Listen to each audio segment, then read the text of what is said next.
तो आइए सुनते हैं अजा एकादशी व्रत की कथा। भाद्रपद माह के कृष्ण पक्ष में पड़ने वाली एकादशी को इसे अजा एकादशी और जया एकादशी के नाम से भी जाना जाता है। इस व्रत के प्रभाव से व्यक्ति को अपार संपदा की प्राप्ति होती है। पुत्र पौत्रादि एवं चर अचर जीवों का भी लाभ प्राप्त होता है एवं सुख प्राप्त होता है।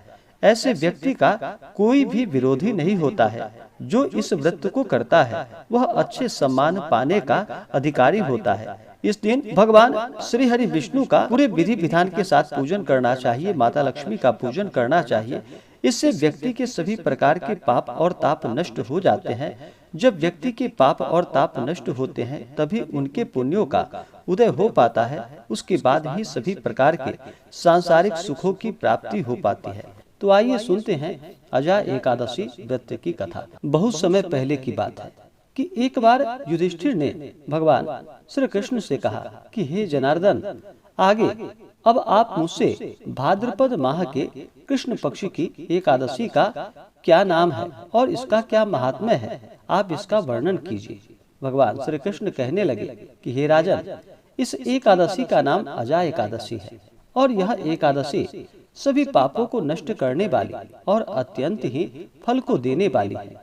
इसका व्रत करके जो भगवान की पूजा करते हैं और उनके महात्म्य को पढ़ते हैं तथा सुनते हैं, उनके सब प्रकार के पाप नष्ट हो जाते हैं। अब इस व्रत का फल किसको किस प्रकार से प्राप्त हुआ, यह तुम ध्यान पूर्वक सुनो। इस प्रकार से भगवान श्री कृष्ण कहने लगे कि पूर्व समय में समस्त पृथ्वी का चक्रवर्ती तथा सत्य प्रतिज्ञ वाला हरिश्चंद्र नामक राजा हुआ। उसके किसी कर्म के कारण उसका समस्त राज्य यहाँ तक सभी नष्ट हो गया। उसको अपने पुत्र तथा स्त्री को बेचने के लिए बाध्य होना पड़ा। इस प्रकार का धर्मशील राजा होने पर भी उसको चांडाल का सेवक होकर मृतकों का कफन कर के स्वरूप में लेना पड़ा। परंतु उसने अपने इस प्रकार की संकटकालीन अवस्था में भी धर्म और सत्य का त्याग नहीं किया। इस प्रकार चांडाल का सेवक होकर उनका दीर्घकाल व्यतीत हो गया। तब वह एक दिन अत्यंत ही दुखी होकर विचार करने लगा कि मेरा इस घोर पाप से किस प्रकार उद्धार होगा। इस प्रकार चिंताग्रसित होकर उसी समय उस स्थान पर गौतम ऋषि आए।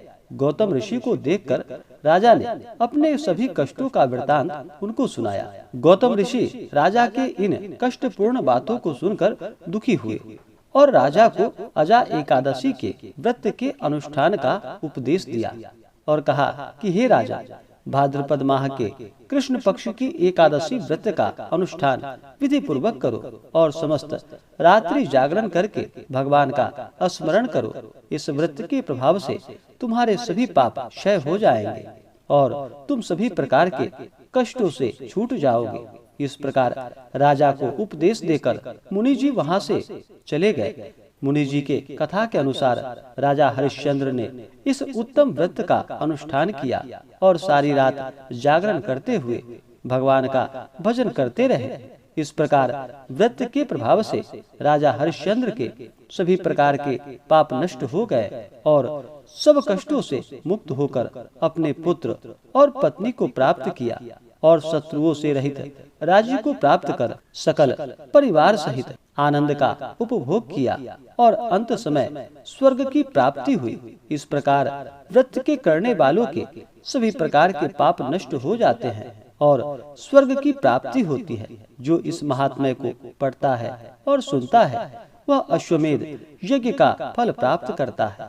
तो बोलिए प्रेम से भगवान श्री हरि विष्णु की जय।